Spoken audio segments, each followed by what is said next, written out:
This follows in with Lynn Wood, Lynn Wood was raising money on my behalf, and he held me in jail for 87 days, disrespected my wishes, put me on media interviews, which I should never have done, which he said, oh, you're going to go talk to the Washington Post, which was not a good idea.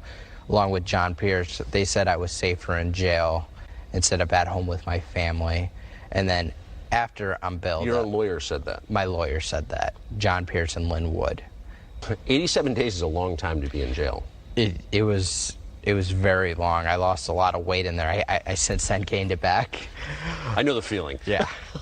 But 87 days of not being with my family, for defending myself and being taken advantage to, being used for a cause by John Pierce and Lynn Wood, trying to trying to raise money so they can take it for their own benefit, not trying to set me free.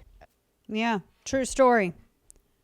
I'm not, like I said, I'm not a Lynn Wood fan. I haven't been for a long time. And I didn't like him when he was down there in Georgia telling everybody not to vote, because ultimately that's what cost that special election. People not going out to vote. That's what happened to the special election. You had a lower voter turnout than you did in 2016, and the lower voter turnout came from the most conservative districts that Trump would have won easily.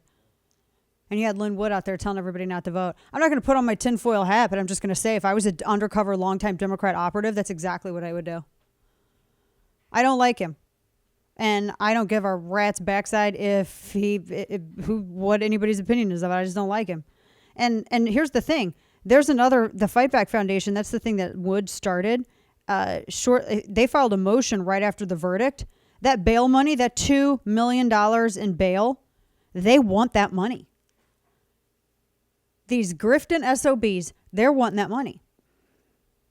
Now, that money was posted by Rittenhouse's, that was posted by John Pierce, and it included mostly contributions that Wendy Rittenhouse collected.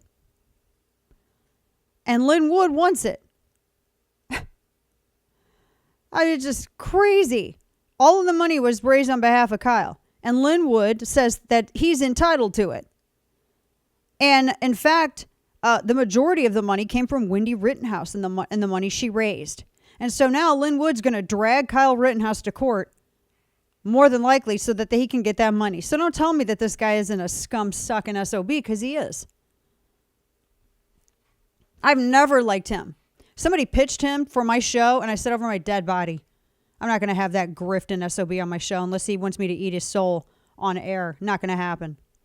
Not a fan of him. There's some people that I will not have on my show, even though it would be fun for me to flay them. It's why? Why would I subject you to that? So this, I thought that this was a very interesting interview. Please, nobody defend Lynn Wood to me. Seriously, don't. It's going to fall on deaf ears. You're going to waste your energy, and you're going to make me mad. Don't. Because I've had a couple of people do that since yesterday. I'm like, why would you do that? Why? Like, are you more interested in Lynn Wood than you are, like, Rittenhouse? Like, what's the deal? Like, where's your loyalty at? Come on. For the love. But I thought it was a very good interview. Here's this. I'm going to play this. Audio soundbite 4. Quick note on this, because the left was trying to make a lot of hay out of this yesterday. Check this out. I don't know. I think it was opportunists taking advantage of the BLM movement. I agree with the BLM movement. I agree everybody has the right to protest and assemble, but I do not agree that people have the right to burn down. I don't appreciate that people are burning down American cities to try to spread their message. I think there's other ways to go around and do that. Now people were saying, oh, the right is going to get so triggered. He says that he's out there for BLM. Well, you guys were the ones who were saying that he's a white supremacist. So how's that going for you? He says now I think he's wrong. He says he supports the BLM movement. That means he supports the belief that there's systemic racism. That has nothing to do with his right of self-defense. Don't let that distract you. That's what people want to do. I just think it's funny because he just obliterated their white supremacy narrative. But at the same time, which I think was intentional and I think it was very clever, but at the same time, what does that have to do with his right of self-defense?